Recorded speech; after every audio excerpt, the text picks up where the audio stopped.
රූපවාහිනී ශ්‍රී ලාංකේය අභිමානය.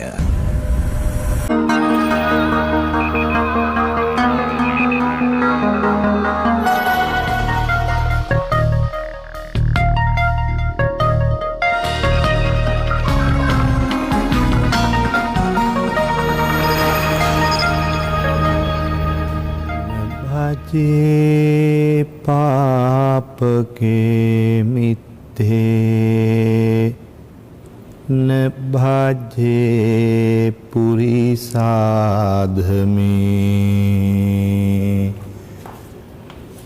भजेत मित्ते कल्याणे भजेत पुरीसुत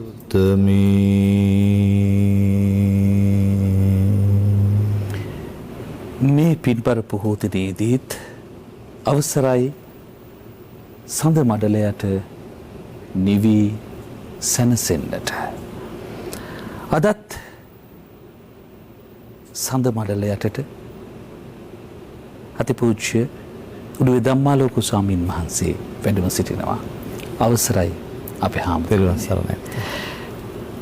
හැබැයි අපේ හාමුදුරුවනේ අද අනෙක් අසුන හිස් වෙලා පූජ්‍ය අලබෝමුල්ලේ ධම්මාලංකාර ස්වාමීන් වහන්සේ වෙනදාට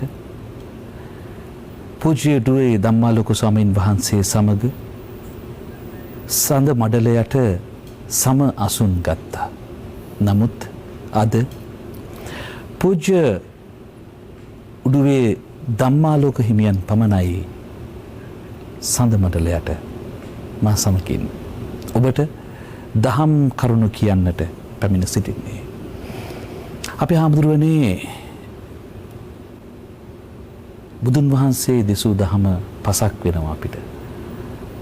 ජීවිතය කෙතරම් අනියතද කියන කාරණය මීට පොහෝ දිනකට පෙර උන්වහන්සේ අපත් සමග මෙතන වැඩ හිටියා. නමුත් ඔබ වහන්සේගේ කල්යාණ මිත්‍රයා අද අප අතර නෑ අපේ හාමුදුරුවනේ. සෑම දිනාටම තෙරුවන් සරණයි. අපි වෙනදට අපේ සහෝදර ධම්මාලංකාර හාමුදුරුවන්ගෙන් අවසර අරගෙනයි මේ වැඩසටහන ආරම්භ කරන්නේ. සුදේව මහත්තයා මමත් ධම්මාලංකාර හාමුදුරුවන් වහන්සේත් හම්බ වුණේ 1990 ගණන් වලදී කැලණිය විශ්වවිද්‍යාලයේදී. අපි දෙන්නම එකම අධ්‍යයනාංශයේ එකම පීඨේ අධ්‍යාපනය ලැබුවා. එදා සිට ගිය පහුගිය දවස්වල උන්වහන්සේ අපවත් වෙනතුරු හැමදාමත්ම නිතැතින්ම මාත් එක්ක කල්යාණ මිත්‍රයින් වහන්සේ නමක් හැටියට කටයුතු කළා. ඒ උන්වහන්සේගේ සමීපතාවය කොච්චරද කියලා නම් ඔබතුමා ගොඩක් වෙලාවට මගේ ජීවිතේ සමහර ওই ලයිස්තුගත කාරණා සමහරට මට අමතක වුණාම මම උන්වහන්සේට තමයි ක්ෂණයෙන් කතා කරලා අහන්නේ මේක කොහොමද කියලා. ඉතින් ගිය පොය දවසේ පාන්දර 3:00ට මම නැගිටලා අද පොය වැදගත්කමත් බලන්න බැරුණා ඔක්කොම ටික කියලා මම එකපාරට ධම්මාලංකාර හාමුදුරුවන්ට ෆෝන් එක අරගෙන ඩයල් කළා. ඩයල් කරනවත් එක්කම මට මතක් වුණා ආනේ උන්වහන්සේ අපවත් වුණානේ කියලා. ඉතින් ඒ තරමට උන්වහන්සේ සම්බන්ධ. දැන් අද උදෙත් මට පාන්දර උන්වහන්සේ මතක් වුණා. ඒ විතරක් නෙවෙයි අපේ වාහනේ එනකොට අපේ රියදුරු මහත්තයා කිව්වා අනේ පහුගිය අන්තිම වැඩසටහනට එනකොටත් මේ ආසනේ අපිත් එක්ක වාඩි වෙලා අපේ වාහනේමයි ආවේ. ඊට පස්සේ උන්වහන්සේ ආපහු වැඩසටහන ඉවර වෙලා අපි වඩම්මගෙන ගියේ. ඉතින් හැමදාම අපි නොයෙක් තොරතුරු විස්තර උන්වහන්සේත් එක්ක කතා කරනවා. ඒ වගේම හැම පුරපසළොස්වක් පොහොයටම උන්වහන්සේ අපේ විහාරස්ථානයටත් වඩිනවා. ඉතින් ඇත්තටම මං හිතන්නේ සුදේව මහත්තයාට තමයි වැඩියෙන්ම මේ අර අපි කියන්නේ මේ වගේ දෙයක් වුණාම නිකන් අර බිමතියටපත් වෙන එහෙම නැත්නම් ෂොක් වෙනවා කියලා. මොකද හේතුව අපේ අලුබෝමුල්ලේ ධම්මාලංකාර හාමුදුරුවන් වහන්සේ සමග මං වැඩසටහන් කළා දීර්ඝ කාලයක් 1990 ගණන් වල අවසාන කාලේ ඉඳලා මේ වැඩසටහන් කිරීමේදී මං විශේෂ ගුණයක් දැක්කා සුදේව මහත්තයා. ඒක තමයි මුන්වහන්සේ මේ සඳමඩල දෙවෙනි වාරේ ආරම්භ වුණාට පස්සේ ඒ ආරම්භ වෙච්ච දවසේ ඔබතුමාට මතක ඇති ඔබතුමා පිළිබඳව කරුණු කාරණා උපමා නොයෙක් උපමා ගනිමින් උපමේය දමමින් නොයෙක් විදිහේ වචන හැඩගන්වමින් උන්වහන්සේ ඔබතුමා ගැන හරියට කතා කළා. ඉතින් ඇත්තටම මම උන්වහන්සේත් එක්ක වැඩසටහන් කරපු කාලය තුල මම දැක්කේ නෑ කිසිම වැඩසටහනක් මෙහෙවන නිවේදක මහත්තයෙක් පිළිබඳව ඒ තරමට කතා කරනවා. ඒ වගේම ඊට පස්සේ වුණත් වැඩසටහනට අමතරව වුණත් බොහෝ වෙලාවට ඔබතුමා ගැන කතා කළා. ඒ කියන්නේ ඔබතුමා ගැන ලොකු පැහැදීමක් උන්වහන්සේගේ හදවතේ තිබුණා. ඒ නිසා ඔබතුමා මේ ස්වර්ණවාහිනී ආයතනයට ඇවිදින් මේ ස්වර්ණවාහිනී ආයතනය තුල ඇති කරපු ඒ අලුත් බව විශේෂයෙන්ම උන්වහන්සේගේ හදවත තුල ලොකු පැහැදීමක් තිබුණා. සතුටක් තිබුණා. උන්වහන්සේ ගැන නිතර මාත් එක්කත් කතා කළා. වැඩසටහනෙදිත් ඒක ඉතා මැනවින් පැහැදිලි වුණා. ඉතින් මම හිතනවා ඒ නිසා ඔබතුමාටත් ඒක ගොඩාක් දැනෙනවා ඇති.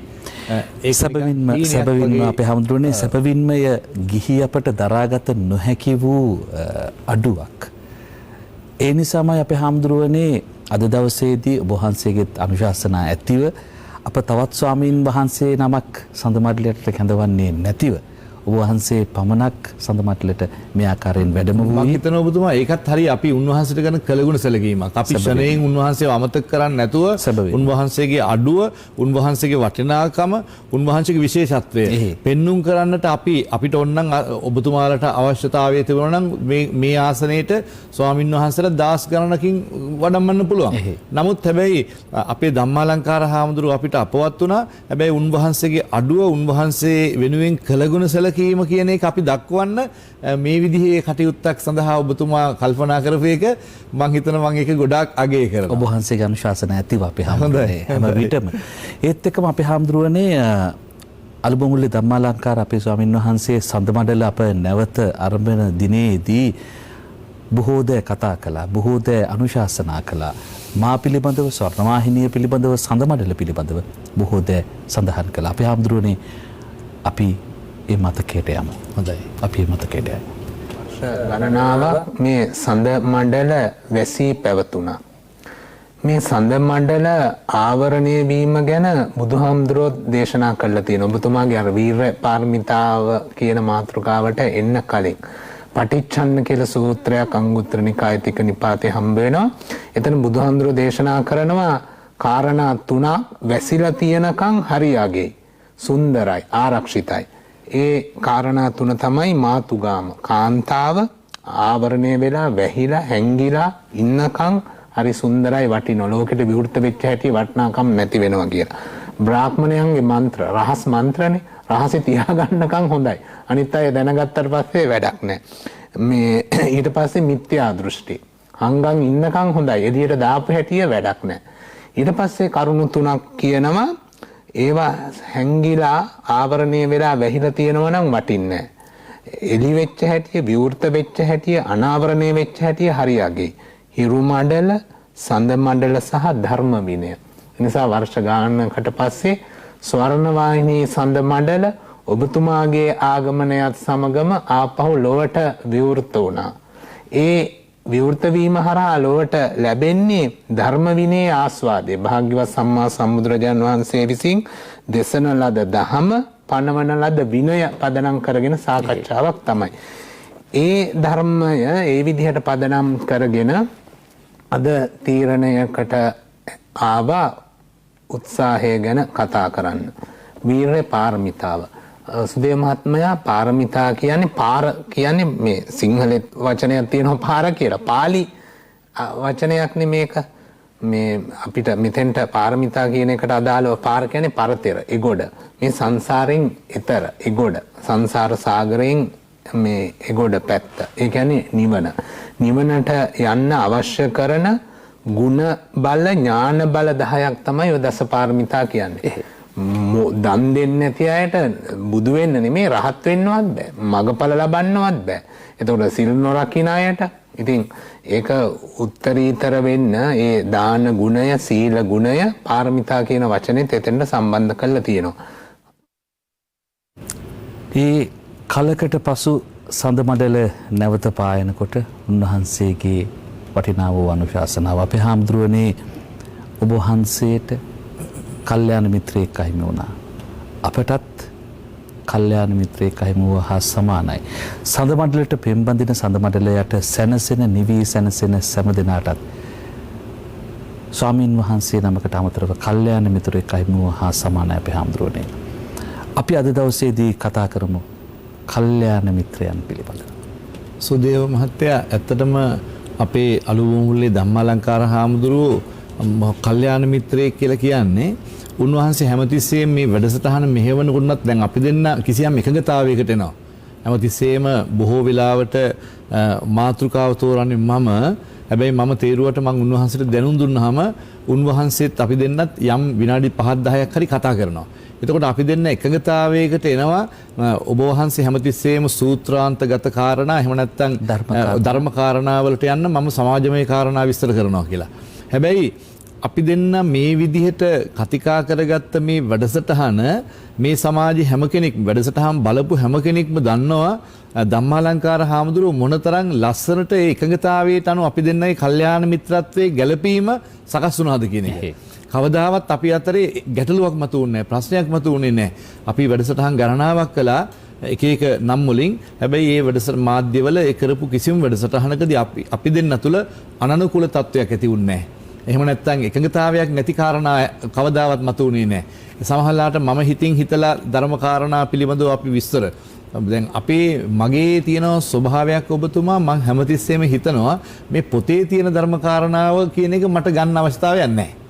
මම හැමතිස්සෙම උත්සාහ කරන්නේ ඒ පොතේ තියෙන ධර්ම කාරණාව අධ්‍යයනය කරලා ඒක මගේ නුවණට ඥාණයට හසු කරලා ඒක අවබෝධය තුලින් මතු කරගන්න. සමාජගත කාරණා බවට පත් කරගන්න. ඔව්. එතකොට මේ අවබෝධයේ සමාජගත කාරණාවක් බවට පත් කර ගැනීමේදී සමහර වෙලාවට ඒක මට ඇති වෙනවා. ඇති වුණාම මම උන්වහන්සේට කියනවා.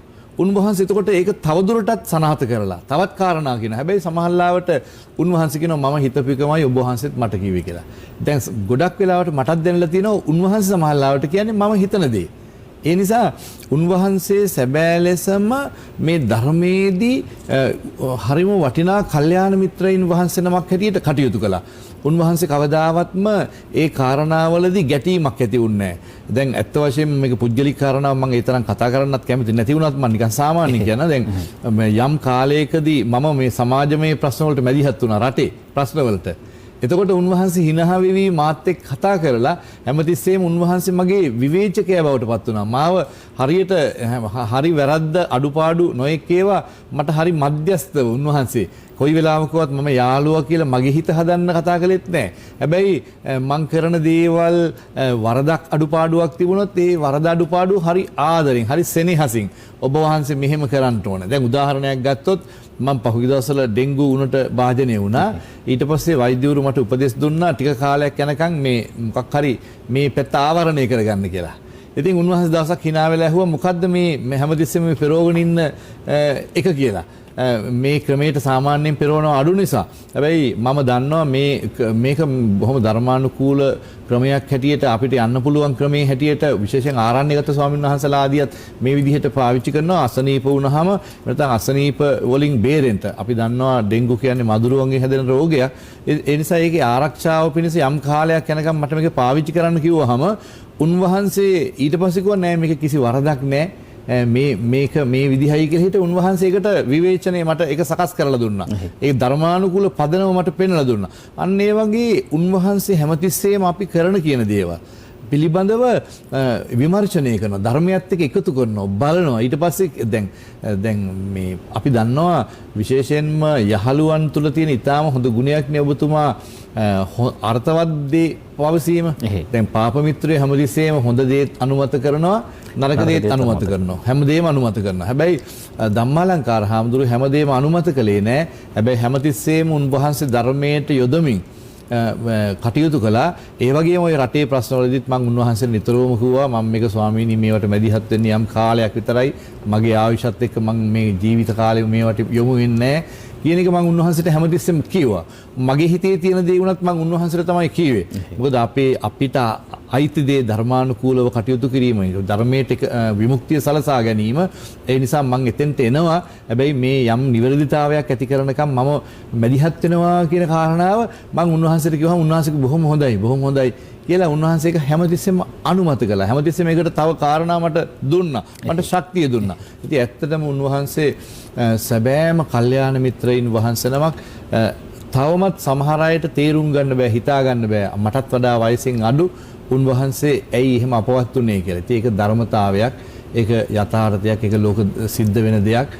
ඒ නිසා ඇත්තටම උන්වහන්සේගේ සොහොයුරා මට කතා කළ රාත්‍රී 11ට පමණ කිව්වා ධම්මාලංකාර හාමුදුරුවෝ අසනීප වෙලා ස්පිරිතාලේ නැවැත්තුවා කියලා. ඉතින් මම ඇහුවා දැන් එන්න ඕනද කියලා. නෑ, හෙට උදේට මට මේ ස්පිරිතාලේ මාරු කරගන්න අවශ්‍යයි කියලා කිව්වහම මම උදේ සූදානම් වෙලා එතුමාට කතා කරනකොට එතුමා කිව්වා හාමුදුරුවෝ අපවත් වුණා කියලා.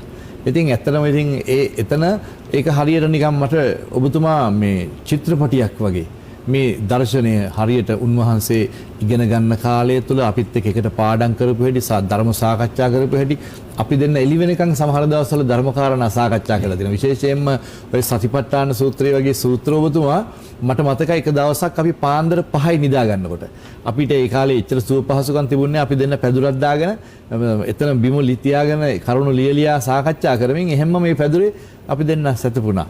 දැන් මේ පැදුරු දෙකක අපි දෙන්න කතා කර නිින්ද යනතුරුත් අපි සාකච්ඡා කළා. එහෙම කාලයක් තිබුණා.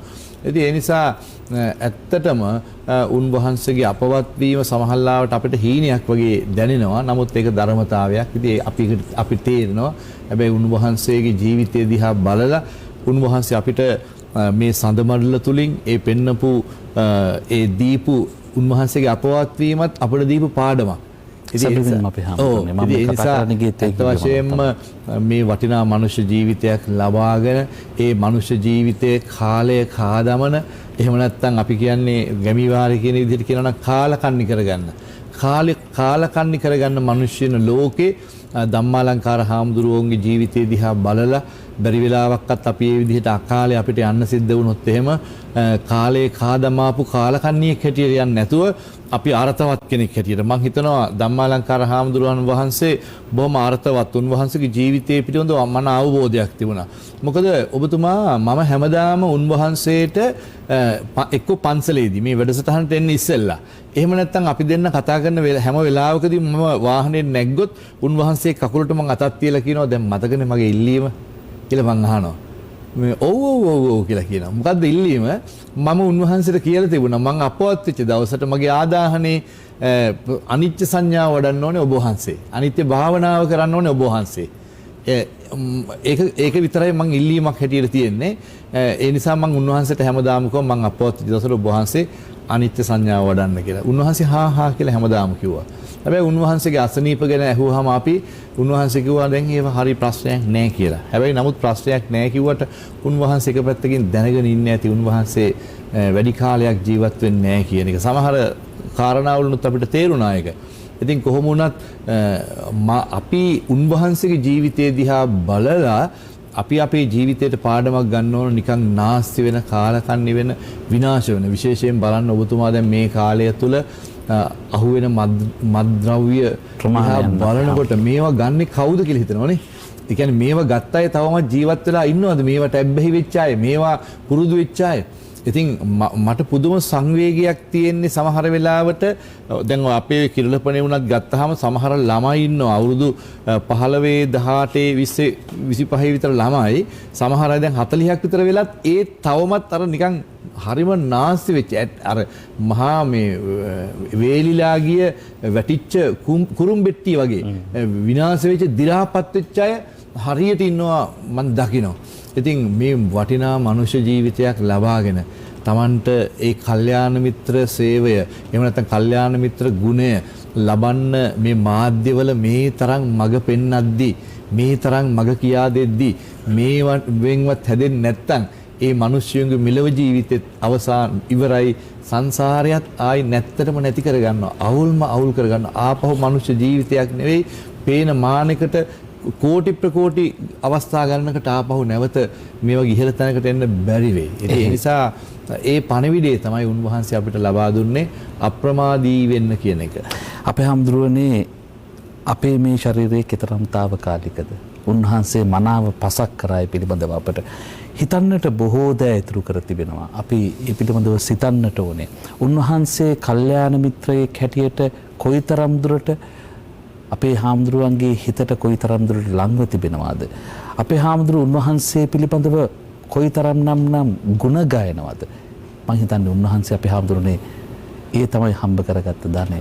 උන්වහන්සේ බුදුන් වහන්සේ දෙසූ ආකාරයටම ඒ තමයි හම්බ කරගත්ත ධනය අපේ හාමුදුරුවෝ. සත්‍ය වශයෙන්ම අනිත් එක බලන්න ඔබතුමා උන්වහන්සේ දැන් අපවත් වුණාට පස්සේ ඒ ඇතිවෙච්ච සිදුවීම් ඊළඟට එකින් එකට ඉතින් මම බොහොම කෘතවේදීත්වයෙන් මේ වෙලාවේදී පුණ්‍යානුමෝදනා කරන ස්වර්ණවාහිනී ආයතනය විශේෂයෙන් උන්වහන්සේගේ චිතකය සකස් කරන්නට අවශ්‍ය කරන ඒ බරපැන දැරුවා. ඉතින් ඒ හැම දෙයකටම හැම දෙයක්ම හරි ලස්සනට සිද්ධ වුණා ඔබතුමා. ඒකේ පුදුම කියන්නේ දැන් උන්වහන්සේගේ ආදාහන උළෙල පවත්වන්නට මොහොතකට පෙර එහෙම නැත්නම් ඒ දේහය ඔසවන්න මොහොතකට පෙර විනාඩි 10ක් විතර මහා ධාරානිපාත වර්ෂාවක් කඩාගෙන වැටුණා. හැබැයි ඒ විනාඩි 10 යනකොට ඉවර වෙනකොට වැස්සද කියලාවත් හොයාගන්න බැරි තරමට පෑවිල්ලක් ඇති වෙලා හරිම පාර ඊටාම පිරිසිදු භාවයට පත් වුණා. ඒ කටයුතු වලට කිසිම බාධාවක් වුණේ. ඒ හැම දෙයක්ම හරිම ලස්සනට සිද්ධ වුණා. ඉතින් ඇත්ත වශයෙන්ම උන්වහන්සේ අපවත් වුණා. දැන් උන්වහන්සේගේ දේහය මම දැක්කා රෝහලේ කාමරේ තුල තියෙනවා. දැඩි සත්කාර ඒකකයේ තුල.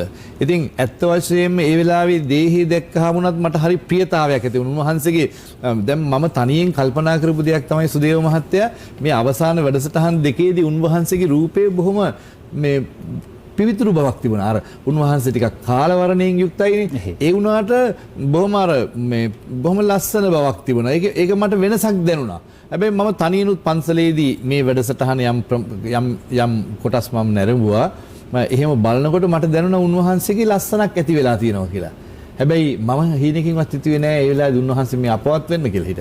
හැබැයි නමුත් උන්වහන්සේගේ බොහොම පිරිපුන් බවක් ඇති වෙලා තිබුණා.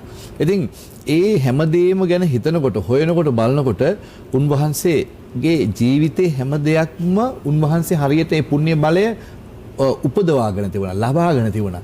ඉතින් ඇත්තටම ඔබතුමා කිව්වා වගේ ඒ උන්වහන්සේ ලබාගත් උන්වහන්සේ වැපුරු ධනය හැටියට තමයි අපිත් අදටත් මේ ಗುಣ කියන්නේ උන්වහන්සේගේ.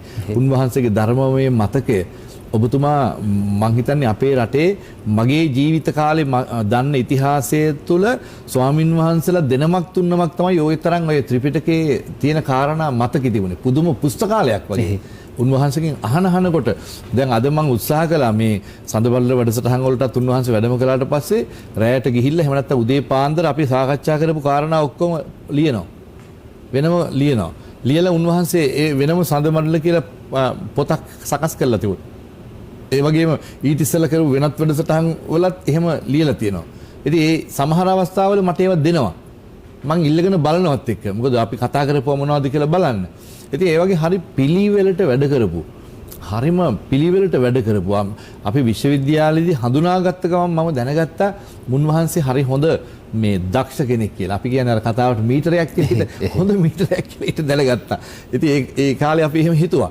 එහෙම හිතලා අපි කවදාවත් අපේ ඇසුරෙන් අපි ඈත්ුන්නේ නැහැ. උන්වහන්සේ මාත් එක්ක යුරෝපෙට ගියා. මම උන්වහන්සේගේ යුරෝපෙට එක් කරගෙන ගියා මට ලැබිච්ච ආරාධනාවකදී. උන්වහන්සේ යුරෝපෙට ගිහිල්ලත් කවදාවත් දැන් සමහරලාට යුරෝපයේ වගේ බටහිර පන්නේට හැදිච්ච රටකදී යම් දෙයක් බලන්න හෝ යම් තැනකට යන්න හෝ යම් දෙයක් ගන්න හෝ යම් හරි පොඩි ආශාවක් යම් කෙනෙකුට ඇති වෙනවනේ. නමුත් කවදාවත් උන්වහන්සේ එහෙම ඉල්ලීමක් කළේ නැහැ. උන්වහන්සේ ඒ යන්තනකට එක්ක යනවා නම් යන් කියලා යනවා. කවදාවත් අහවල් තැන යන්න ඕනේ, අහවල් දේ ගන්න ඕනේ, අහවල් දේ බලන්න ඕනේ. ඒ කිසි දෙයක් නැහැ. හැමදේම ලැබෙන දේෙන් උන්වහන්සේ සෑහීමටපත් වෙනවා. ඉතින් මට සිද්ධ වුණා උන්වහන්සේට වීසා බලපත්‍ර නොදෙවිච්ච නිසා උන්වහන්සේව තියලා තවත් දායක කණ්ඩායමක් එක්ක ප්‍රංශයට යන්න. ඉතින් ඒ වෙලාවේ මම යනවා කොහම අන්න ගිහිල්ලා එන්න කියලා ඒකත් ප්‍රශ්නයක් නෑ. දැන් වෙන ස්වාමීන් වහන්සේ සමහරලාට මාත් එක්ක වැඩි ස්වාමීන් වහන්සේලා මම පොඩ්ඩක් හරි එළියට යනවා කිව්වොත් බය වෙනවා. අපෝ යන්න එපා මාව දාලා කියලා එහෙම කියනවා. හැබැයි උන්වහන්සේ කවදාවත් එහෙම වුණෙත් නෑ. ඉතින් උන්වහන්සේ බොහොම උපේක්ෂාවෙන් කටයුතු කළා. අපේ හැමදෙරෝනේ උන්වහන්සේ මේ අධ්‍යාත්මික දියුණුව, ඒ වගේම භෞතික දියුණුව අනුන්ට සිතක් වන ආකාරයට කොයි ආකාරයෙන්ද යහපත් ආකාරයට සිදු කරන්න කියන කාරණයක් මේ සඳ මණ්ඩල තුල සාකච්ඡා කළා. අපි ඒ අතීත මතකයේ අවදි කරගමු. දැන් වීරයේ බුදුදහම තුල අගය කරන්නේ උට්ටාන වීරය. දැන් මම අර වැඩේ කරනවා මේ විභාගයට පෙනී සිටිනවා මේ තරඟය ජය ගන්නවා කියලා හිතා හිටත හැකි. ඉතින් ලොකු මේ ආත්ම ශක්තියක්. හැබැයි ක්‍රියාත්මක කරන්නෙම නැහැ. මම මව්පියන්ට වඳිනවා බුදුන් වඳිනවා භාවනා කරනවා කියලා හිත ඉන්නවා. වඳින්නේ මම ඒ භාවනා කරන්නේ මම කෑම කනවා කියලා කසාය ටික බොනවා කියලා වීරයක් හිතේ ඇති කරගත්තට වැඩක් නැහැනේ. ඒ හරියට බිම වැටලා ඉන්නවා වගේ. ඒක ක්‍රියාත්මක කරන්න ඕන. ඔය උට්ටාන විරිය කියන එකට තව සමාන වචනයක් තියෙනවා ආරද්ධ විරිය. පටන් ගත්ත වීරය. දැන් වැටලා ඉන්න කෙනා නැගිටින්නේ යම් කාර්යයක් කරන්නනේ. යම් කාර්යයක් කරන්න. නිසා පටන් ගත්ත වීරය, ආරම්භ කරපු වීරය, ආරබ්ධ වීරය කියලා ඒ වචනෙත් අපිට මේ භාවිතය තුල හම්බ වෙනවා. ඒ කියන්නේ හිතා හිටියට බෑ. හිතෙන් සැලසුම් කර හිටියට බෑ. හිත තුල ලොකු ජවයක් ආවට බෑ. දැන් පාඩම් කරනවා, මම් පන්ති යනවා, පසුගිය අත්හැරුණු පාඩම් ටික සම්පූර්ණ කරගන්නවා. හිතියට බෑ. ඒක සිතින්, කයින්, වචනයෙන් ක්‍රියාත්මක වෙන්නම ඕන. ඒ කියන්නේ සර්වාංගය මේ සඳහා සූදානම් මුළු ජීවිතයම සක්‍රිය වෙන්න ඕන. ඒ වීරයට අදාළව. අන්න එතකොට තමයි ඒක උට්ටාන විරිය වෙන්නේ. ඒක ආරද්ධ විරිය වෙන්නේ. දැන් අර ප්‍රසිද්ධ ගාථාවක් තියෙන්නේ ආරභත නික්ඛමත යුඤ්ජත බුද්ධ ශාසනේ. ආරභත පටන් ගන්න. හිතා හිටියට වැඩක් නැහැ. දැන් කොච්චර දවසක් ඉඳන් හිතා ඉන්නවද? පටන් ගන්න. ඊට පස්සේ නික්ඛමත හිමින් සීරුවේ ඉදිරියටම යන්න. යුඤ්ජත බුද්ධ ශාසනේ මේ ශාසන කාර්ය භාරයෙහි යෙදෙන්න. ඒතර අපිට අපේ දරුවන්ට කියන්න පුළුවන් පටන් ගන්න පාඩම් කරන කටයුතු, විභාගයට සූදානම් වෙන කටයුතු, පසුගිය ප්‍රශ්න පත්‍ර වලට පිළිතුරු ලියන කටයුතු පටන් ගන්න.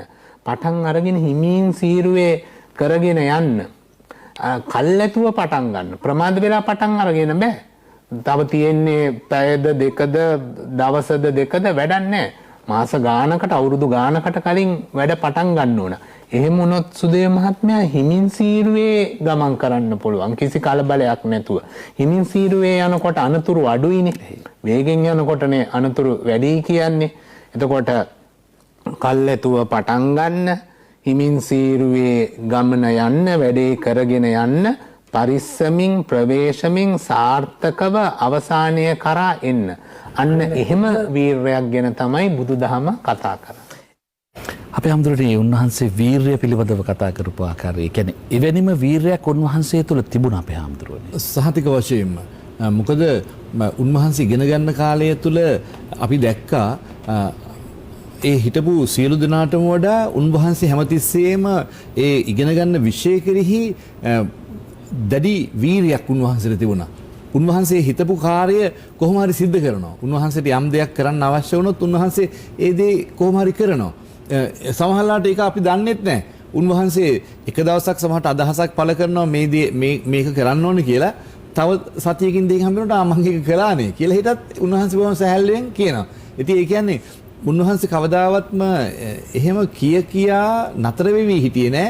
උන්වහන්සේ හැමදේම උන්වහන්සේට අවශ්‍ය නම් උන්වහන්සේ කළ යුතු දෙයක් කියලා හිතනවා නම් ඒ හැම දෙයක්ම උන්වහන්සේ කළා. සමහරවිට අපිට හිතනවා මට හිතනවා අර සාමාන්‍ය ධර්මතාවයේ අනුව සුදේව මහත්තයා නිවෙන පහනේ දැල්ල වැඩි වෙනවනේ.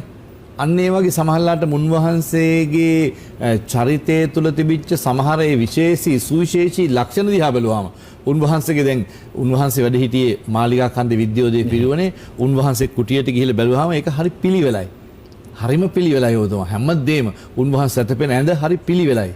කවදාවත් උන්වහන්සේ සැතපෙන ඇඳේ බෙඩ්ෂීට් එකක් එහෙම නැත්නම් පෙරෝණයක් එහෙම නැත්නම් සිවුරක් කිසි දෙයක් එහෙම නවල දාලා දිගෑරලා දාලා එහෙම නැත්නම් පොඩි කරලා දාලා පොඩ්ඩක්වත් ඒකක්වත් නැවිලවත් නැහැ. උන්වහන්සේගේ පුටුවක් වුණත් හරි පිළිවෙලයි. උන්වහන්සේගේ පොත් රාක්කය කොච්චර සුන්දරයිද කියනවා නම් එක දවසක් මම උන්වහන්සේගේ කුටියට වැඩි වෙලාවේදී මං කිව්වා අනේ මේ පොත් රාක්කය දැක්කම මට පුදුම සතුටක් ඇති වෙනවා. මටත් කැමතියි මේ වගේ පොත් රාක්කයක් හදාගන්න කියලා. ඉතින් ඇත්තටම උන්වහන්සේ පහෝදාම උන්වහන්සේගේ ඉගෙන ගන්න කාලේ හිතවතෙක් ඒ අලුවමුල්ල ගමේම එතුමාව මට යොමු කළා ඒ විදිහේ පොත් රාක්කයක් හදාගන්න කියලා. ඉතින් ඒ වගේ උන්වහන්සේගේ ඒ හැම දෙයකම හරි පිළිවෙල තිබුණා. දැන් ඔය මං කිව්ව එකයි සඳමරල වැඩසටහනේදී දැන් උන්වහන්සේ සඳමරල දිනේ දාලා අහවල් පොහොය දවසේ අපි සාකච්ඡා කළා මේවා. උන්වහන්සේ කිව්වා මේවා මම කිව්වා මෙන්න මේ කාරණා. දැන් සුදේව මහත්තයා නම් මේව මතු කළා කියලා ඒ හැමදේම කාරණා කොටස් 3ක් හැටියට උන්වහන්සේ ඔක්කොම ලියනවා. ඔක්කොම සටහන් කරනවා. ඉතින් අර ඒ පිළිවෙල සාමාන්‍ය මිනිස්සෙකුගේ දකින්න නැති ඒ වගේම විශේෂයෙන්ම උගතෙක් හැටියට බුද්ධිමතෙක් හැටියට උන්වහන්සේ හරි පිළිවෙලටම ලස්සනටම වැඩ කළා. ඒ වගේම වැඩි කලබලයක් තිබුණෙත් නැහැ. අර දොඩංගොඩ බදාගත්තා වගේ සමහර වෙලාවට දැන් අපි අනුන්ගේ ඉල්ලීමට හරි අනුන්ගේ බලකිරීමට හරි සමහරවිට අපිට කරගන්න බැරි තරම් අපි වැඩ වාර ගන්නවා. ඒ අපේ තියෙන හිත හොඳකම කියලා අපි කියනවා. ඇත්තට මේක හිත හොඳකම නෙමෙයි. ඒක මෝඩකම. දැන් ගොඩක් අය අපි හිතනවා ඒක හිත හොඳකම කියලා. දැන් උදාහරණයක් මම කියන්නම්. මගේ දායකයෝ ලක් ඉන්නවා.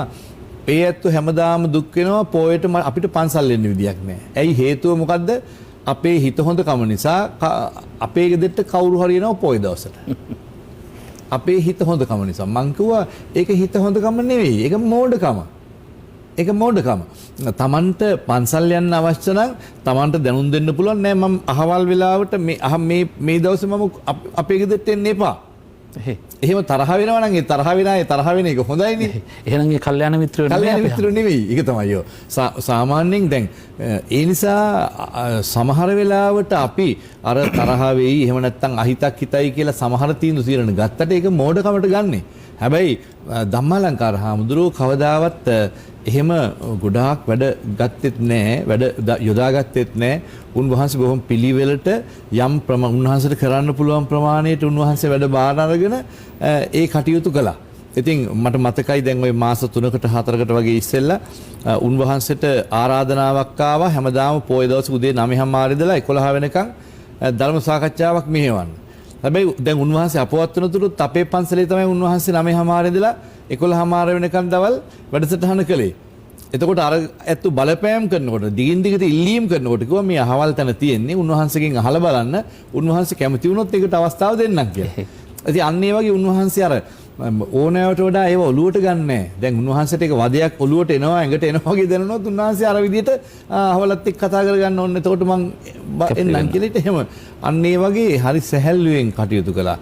ඉතින් උන්වහන්සේට එහෙම කිසි බරපතලක් එහෙම ගැඹුරක් එහෙම නැත්නම් මහා මේ ඔළුවේ ලොකු ප්‍රශ්නයක් ඇති කරගෙන උන්වහන්සේ ජීවත් වුණේ නැහැ. කොච්චර හරි කියන දැන් ওই ලෙඩේ ගැන උනත් අසනීප ගැන මම නිතරම අහනවා වාහනේදී.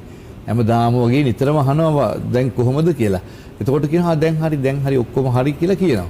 හැබැයි උන්වහන්සේ කවදාවත් කිව්වේ නැහැ උන්වහන්සේගේ තියෙන තත්ත්වය මේකයි කියලා. හැබැයි උන්වහන්සේ අපවත් වුණාට පස්සේ අම්මා අපිට කිව්වා මේ මෙහෙම තත්ත්වයක් තිබුණා. ඒක අම්මත් එක්ක කිව්වා කියලා හිතා. හැබැයි අපිට කිව්වේ නැහැ. අපිට කිව්වනම් අපි මොනවා හරි කරලා අපේ දායකවරුන්ට කතා කරලා මොනවා හරි කරලා නමුත් එහෙම හිතන එකත් ඒක වැරදි අපි. ඉතින් අපි බුදුහාඳුරු දේශනා කළා සමහරවිට අපි යම් දෙයක් වුණාම මෙහෙම කළා නම් හරි මෙහෙම කළා නම් හරි කියලා අපි නොඑක් අර්ථකථන දුන්නට වෙන්න දේ විදිහට තමයි සිද්ධ වෙලා තියෙන හේතු. උන්වහන්සේ තීරණය කරන්න තියපේ හැමදෙරනේ නෑ මේ තමයි මගේ ලැබීම. සහ මේ මට කාටවත් කරදර කළ යුතු නෑ කියන එක උන්වහන්සේ. හැබැයි සමහර වචනවලත් උන්වහන්සේ අපිට මටත් කියලා තියෙනවා. මේ මහා ලොකු ප්‍රශ්න කරදර කරගෙන කාටවත් බාධාවක් වෙලා බරක් වෙලා මම ජීවත් වෙන්න බලාපොරොත්තු වෙන්නේ නැහැ කියන එක උන්වහන්සේ මාත් එක්කත් කියලා තියෙනවා. මොකද සමහර වෙලාවට මම කියනවා මගේ සාමාන්‍ය ප්‍රතිපත්තියක් තියෙනවා මේ මම උන්වහන්සේට කියනවා මං කිසිම මිල මුදල් එකතු කරන්නේ නැහැ පොත්වල.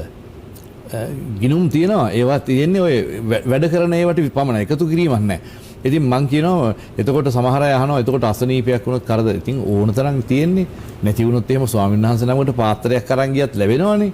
ඊළඟට ස්පිරිතාල කොච්චර තියෙනවද කියලා ඔහොම මං ඒවා කියනකොට උන්වහන්සේත් කියනවා ඔව් මේ දිගට නම් අපි කාටවත් කරදරයක් වේවි බරක් වේවි මමත් ඉන්නේ නැහැ කියලා උන්වහන්සේ මටත් කියනවා. ඉතින් හැබැයි ඒ කිව්වේ මේ කාරණාව කියන එක අපි දැනගෙන හිටියේ නැහැ. ඉතින් ඒකත් ඒ අවස්ථ වෙලාව තමයි උන්වහන්සේ ගෙන ආපු අවශ්‍ය කාලය. හැබැයි කොහොම වුණත් ඒ ස්වල්ප කාලය තුල අපට දීපු දේවල් නම් අති ප්‍රශස්තයි, අති බහුලයි. ඒක තමයි වැදගත්ම. ඒ නිසා ඇත්තටම ඔබතුමාට මට මේ ස්වර්ණවාහිනී ආයතනයේට ඒ වගේම භික්ෂු සමාජයට ඒ වගේම විශේෂයෙන් ඉගෙන ගන්න දරුවන්ට උන්වහන්සේ විශ්වවිද්‍යාලේ කතිකාචාර්යවරයෙක් අනිත් පැත්තෙන් උන්වහන්සේ විද්‍යෝදය පිරිවෙනේ ගුරුවරයන් වහන්සේ නමක් ධර්මාචාර්යයන් වහන්සේ නමක් ඒ වගේම උන්වහන්සේ නොයෙක් ධර්ම සාකච්ඡාවලට අපිත් එක්ක නොයෙක් තැන්වල වැඩම කළා. සෝම ස්වාමීන් වහන්සේ ඉන්න කාලේ පවා මාත් එක්ක ඔය ධර්ම සාකච්ඡාවලට සෝම ස්වාමීන් වහන්සේත් මමත් උන්වහන්සේත් සම්බන්ධ වුණා. ඉතින් ඒ වගේ හරියට ඒ උන්වහන්සේගේ දැනුම උන්වහන්සේ බෙදා හදා දුන්නා. ඒව වහගෙන තිබුණේ නැහැ. ඒ වගේ මම දන්නවා ගොඩාක් ධර්ම කතික ස්වාමීන් වහන්සේලා උන්වහන්සේව හොයාගෙන ඇවිදින් නොයෙක් කරුණු කාරණා පිළිබඳව අධ්‍යයනය කළා. උන්වහන්සේ ඒවා නොසඟවා ඒවා හරි නිහතමානී ලෙස දැන් සමහරලාට අපි තියනවානේ ගුරු මුෂ්ටි කියලා සමහර දේවල් කියන්නේ නැහෙනි. හැබැයි නමුත් උන්වහන්සේ කවදාවත් එහෙම කිසිම දෙයක් සංගවාගෙන තබා ගත්තේ නැහැ. උන්වහන්සේ දැනගත්ත උකහාගත්ත ඒ ධනය එහෙම නැත්නම් උන්වහන්සේ ලබාගත් ඒ දැනුම උන්වහන්සේ හැමතිස්සෙම අනිත් අයට ලබා දුන්නා. ඒක කල්යාණ මිත්‍ර ගුණයක්. උන්වහන්සේ කිසිවක් සංගවා ගත්තේ නැහැ. අපේ හඳුරන්නේ කල්යාණ මිත්‍ර ගුණ පිළිබඳව කල්යාණ මිත්‍රයෙක් හඳුනාගන්නේ කෙසේද පිළිබඳව මේ සීල කාරණා අපි තවදුරටත් සාකච්ඡා කරමු. විරාමයක් දෙන්න. විරාමයෙන් පසු.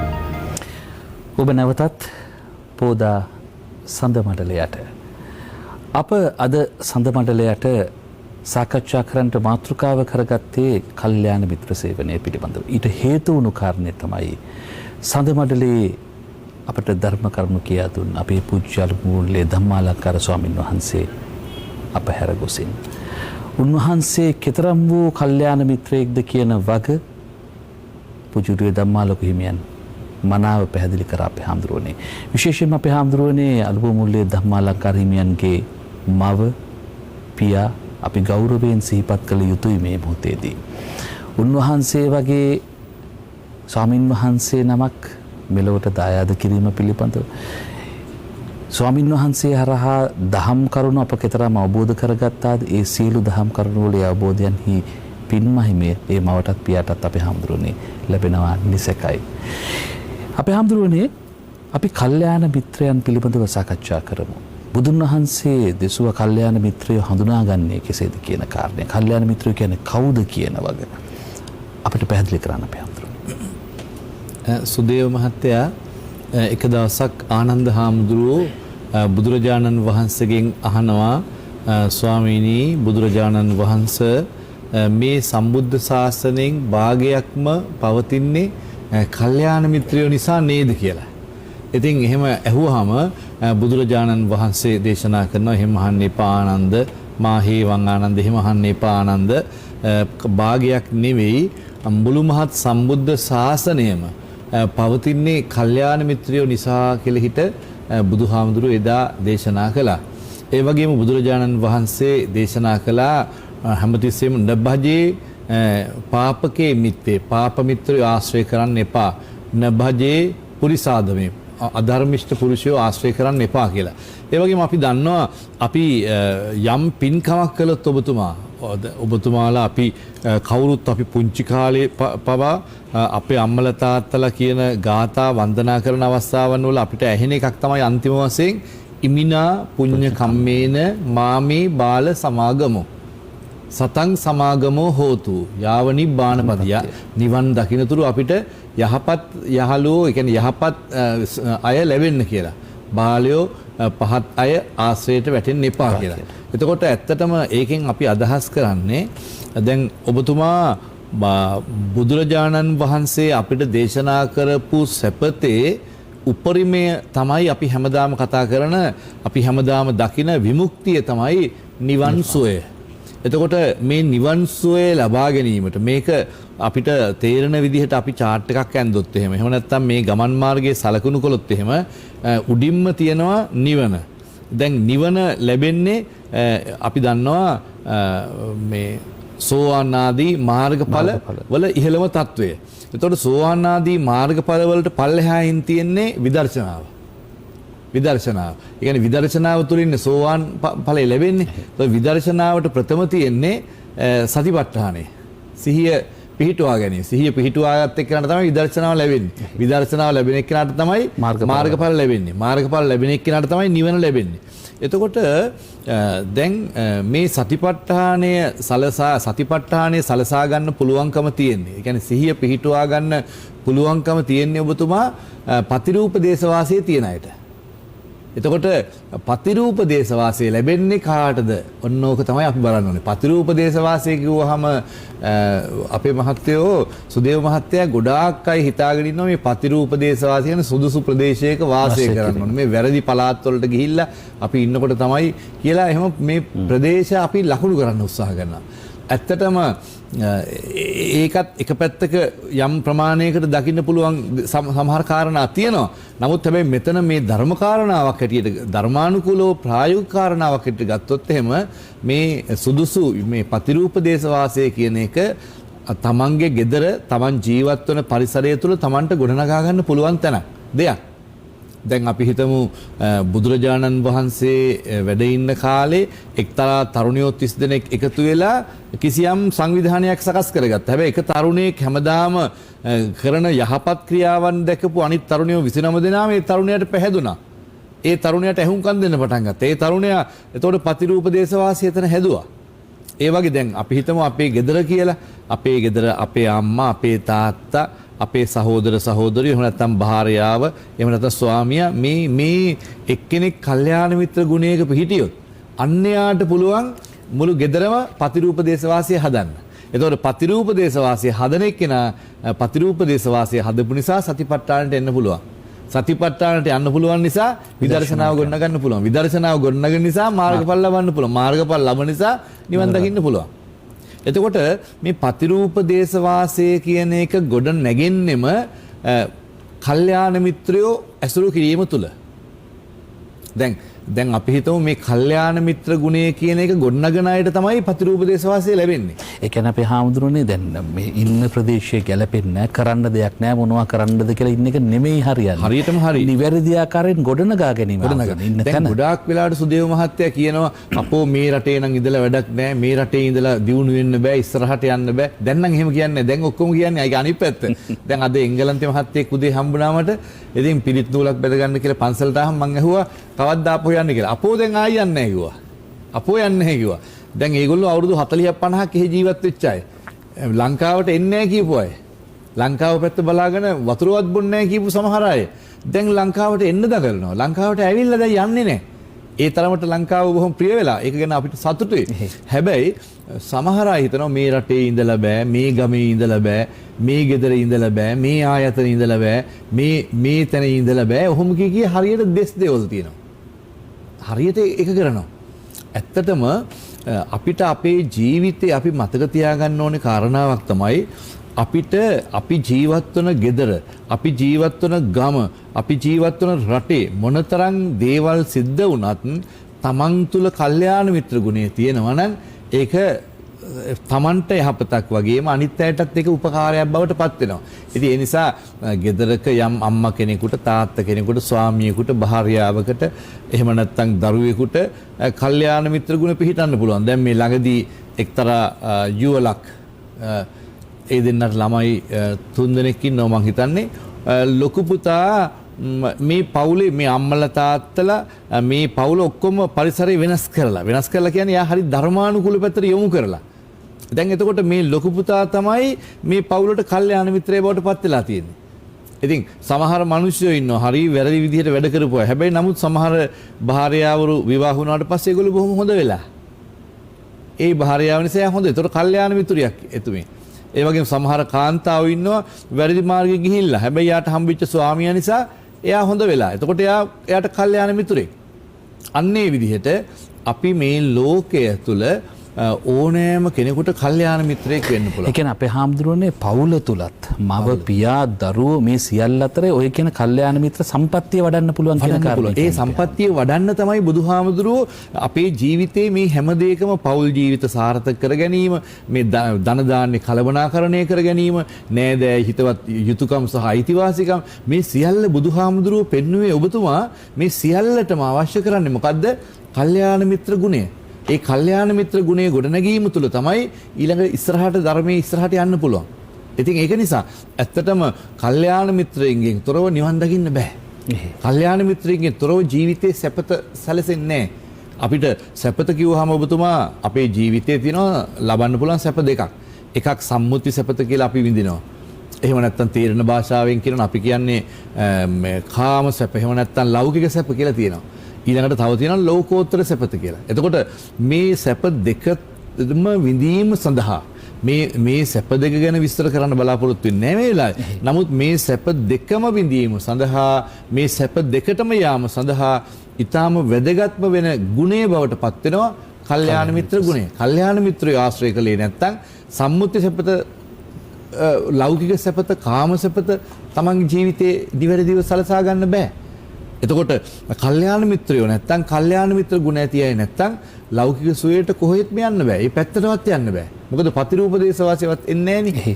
ඒ නිසා එතකොට ඒගොල්ලෝ මේ සසර අතරමං වෙනවා. ඒ නිසා මුළු ජීවිතේම ඔබතුමා ගිහි වුණත් පැවිදි වුණත් මේ ගිහි පාර්ශවයටත් පැවිදි පාර්ශවයටත් මේ කල්යාණ මිත්‍ර ගුණය කියන එක ඉතාම වැදගත් වෙනවා. මම හිතන්නේ අපේ හාමුදුරුවනේ අපේ ධම්මාලංකාර හාමුදුරුවෝ මේ වැඩසටහනදීම දේශනා කරපු කොටසක් තියෙන අපිට ඔය සම්බන්ධයෙන් කතා බහ කරන්න පුළුවන්. මම කලින් කිව්වේ කාරණේ අපේ නිෂ්පාදක මණ්ඩලයේ වීරය පිළිබඳව සිදු කළ සාකච්ඡාව තමයි ඉදිරිපත් කරේ. අපි උන්වහන්සේ මේ අධ්‍යාත්මික දියුණුව සහ භෞතික දියුණුව අන් අයට යහපතක් වන ආකාරයට ගොඩනගන්නේ කෙසේද කියන කාරණේ මනාව පැහැදිලි කරා. අපි ඒ පැහැදිලි කිරීම බලමු. ආධ්‍යාත්මික දියුණුව වේවා භෞතික දියුණුව වේවා එතෙන්දී තමන් තමයි අංක 1. අනිත් අයට ඔක්කොටම රැකියාවල් හොයලා දීලා අධ්‍යාපන මට්ටම අනිත් අයගේ උසස් කරලා ඊට පස්සේ මං විභාග සමත් වෙනවා ඊට පස්සේ මං රැකියාවක් හොයා ගන්නවා. ඒක හරියන්නේ. ආහාර පාන ගනිද්දී ඇඳුම් පැළඳුම් හඳිද්දී පොරවද්දී මේ ඕන එක වේලක් දෙවේලක් තමන් ඒව පරිහරණය නොකර අනුන්ට දුන්නත් ප්‍රශ්නයක් නැහැ. තමන්ගේ බත්පත අනුන්ට දෙනවා. වේලක් කුසගින්න ඉන්නවා. අනිත් අය මේ බත්පත භුක්ති විඳින අයුරු දකිමින් දැක සතුටු වෙමින් හරිම අගේ. හැබැයි භෞතික දියුණුවේදී ආධ්‍යාත්මික දියුණුවේදී අනිවාර්යයෙන්ම අංක 1 තමයි මේ එනිසා ආත්ම විශ්වාසය ඇති කරගෙන ආත්ම විශ්වාසය අනුන් වෙත යොමු කරන්න නෙමෙයි ආත්ම විශ්වාසය තමන් වෙත. ආත්ම කියන්නේ තමානේ. ඔය ආත්ම කියන වචනයෙන්ම තමයි තමා කියන වචනය එන්නේ. මේ තමන්ට මුලින් යහපතක් කර ගැනීම බුදුදහම අනුමත කරනවා. බෝධිසත්වයෝ මුලින් බුදු වුණා. බුදු වෙලා අපට බුදු වෙන්න අවශ්‍ය නම් ඊට අවශ්‍ය කාරණා ධර්මයේ තුල කියවෙනවා. පසේ බුදු වෙන්න අවශ්‍ය නම් ඊට අදාළ මාර්ගයක් පැහැදිලි කරනවා. එහෙම නැත්නම් අරහත්වයෙන් දුක් නිවා ගන්න ක්‍රමවේදය පැහැදිලි කරනවා යසාගේට. බෝධිසත්වයෝ කල්පනා කළා නම් ආත්මාර්ථකාමී වෙලා හරියන්නේ අනිත් අයව නිවනට යොමු කරලා මම නිවන් දකිනවා බුදු වෙලා හරි රහත් වෙලා හරි කියලා එහෙම වුණා නම් සිද්ධාර්ථ බෝධිසත්වයේ අපි අන්ත අසරණයි අද මේ වෙනකොට. ඒ නිසා ආත්ම විශ්වාසය ඇති කරගන්න. Taman නිවැරදි පරිදි Tamanට යහපතක් උදා කරගන්නවා නම් සුදේව මහත්මයා ඍජුව සහ වක්‍රව අනුන්ට සැලසෙන සෙත Taman නිසා උපරිමයි.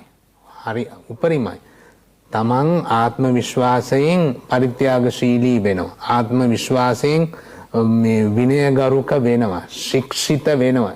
සුශික්ෂිත වෙනවා. අශික්ෂිත වෙන්නේ නැහැ. ඔය අශික්ෂිත කියන එකෙන් පාලි වචනේ තමයි අසික්ඛිත. ඒක සිංහලයේද ටිකක් ලාබාල ලාමක වචනයක් හැටියට භාවිතා වෙනවා. නමුත් ඒ පාලි වචනේ ඉතින් අපි අසික්ඛිත නොවි සුසික්ඛිත වුණොත් සුශික්ෂිත වුණොත් අපි නිසා කී දෙනෙක් සුවයක් විඳිනවද? රට හොඳට පැහැදිලි කරනවාද මේ ධර්ම කරුණු? ඇත්තටම උන්වහන්සේගේ භාෂා දැනුම ඒ වගේම උන්වහන්සේගේ ධර්ම දැනුම සහ සමාජමය දැනුම මේ සියල්ල උන්වහන්සේ එකට එකතු කරලා හරි ලස්සනට ගලපනවා. උන්වහන්සේගේ ඒක තමයි ඊටාම වටිනාම දේ. ඉතින් ඇත්තටම මේ වැඩසටහන මේ දැන් මේ පරණ ඒවා බලනකොට මට හිතුණා ගොඩාක් අය මේකට දුක් වෙනවා ඇති කියලා.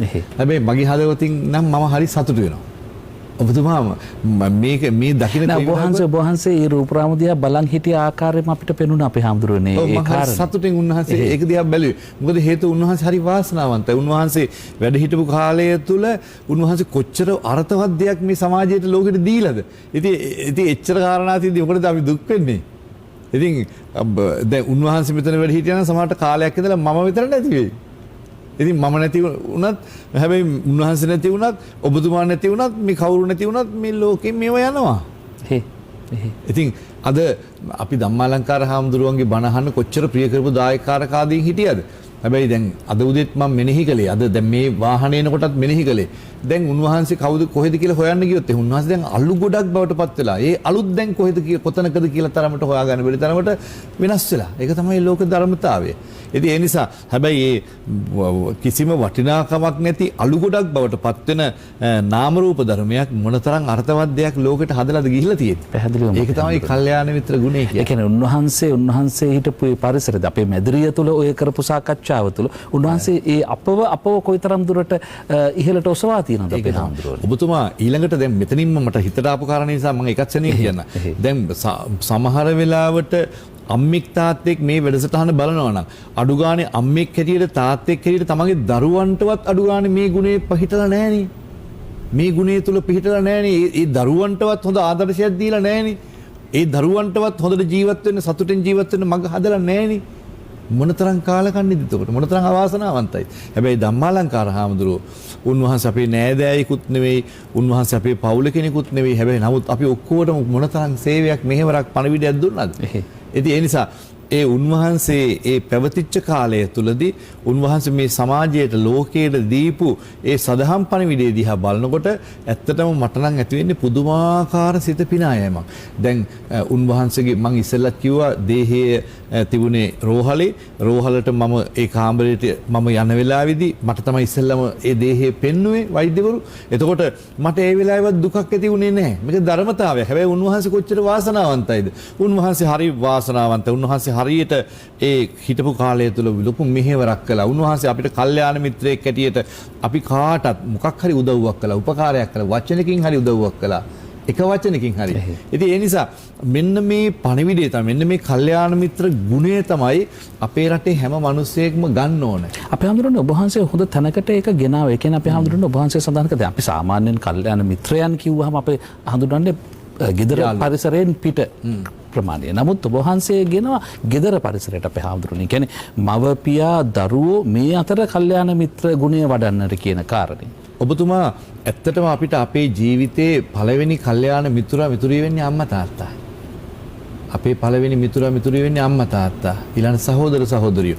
ඇත්තටම එතන ඒ කල්යාණ මිත්‍ර ගුණය එහෙම වඩන අයට තමයි එයින් පරිබාහිරව හොඳ කල්යාණ මිත්‍රය ලබා ගන්න පුළුවන්. විශේෂයෙන්ම අපි දන්නවා අම්මා තාත්තගේ ආශ්‍රයනේ දරුවෙකුට බලපාන්නේ. ඊළඟට ඊට පස්සේ ඒ දරුවෝ සමාජයට ගියාට පස්සේ සමාජය තුල ආශ්‍රය කරන අය තමයි ඊළඟට ඒගොල්ලන්ගේ ජීවිතේට බලපාන්නේ. දැන් සමහර අය දැන් මේ කල්යාණ මිත්‍රයෝ ගැන කතා කරනකොට ඇත්තටම කිව්වා වගේ අම්මා තාත්තා කල්යාණ මිත්‍රෙක් බව කල්පනා කරන්නේ නැහැ. අපිට අම්මා තාත්තත් එක්ක කතා කරන්න බැරි මොනවද? අම්මා තාත්තට කියන්න බැරි මොනවද? අම්මා තාත්තගෙන් අහන්න බැරි මොනවද? ඒ නිසා අපේ ජීවිතේ හොඳම යාළුවා කියලා කියන්නේ අපිට ඕන දෙයක් කතා කරන්න පුළුවන් එක්කෙනා. ඒ නිසා අපි දරුවන්ට හැමතිස්සෙම උගන්වන්නේ අපේ ජීවිතේ ඉන්න හොඳම කල්යාණ මිත්‍රිය අම්මා තාත්තා කියලා. ඒ නිසා ඒ ගුණය තුල පිහිටීම තුල ඒ කල්යාණ මිත්‍ර ගුණය තුල අම්මා තාත්තා පිහිටීමත් දරුවන් පිහිටීමත් තුල තමයි මේ නිවන දක්වා යන සැපත තමන්ගේ ජීවිතේ ගොඩනගන්නේ. අපිට මේ කාරණේ පිළිබඳව තව බොහෝ කරුණු කාරණා කතා කළ යුතුයි කියලා මම විශ්වාස කරනවා. මොකද අපි හාමුදුරුවනේ පවුල නිවැරදි ලෙස ගොඩ නැගුණොත් ගම හැදෙයි, ගම හැදුනොත් රට හැදෙයි, රට හැදුනොත් ලෝකය හැදෙයි. අපි විරාමයකින් පසුව කතා කරමු.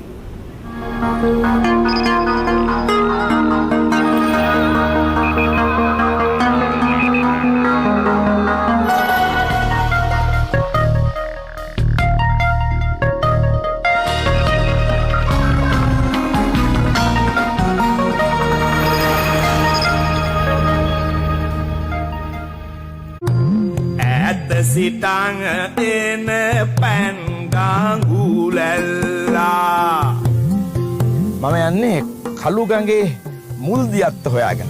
සාදු සාදු ආර මළුව පෙනෙනවා සමන් දෙවිඳුනේ අපි වන්දනවා. කළු ගඟ දිගේ සෙනසුරාදා රාත්‍රී 7ට ස්වර්ණවාහිනියෙන්.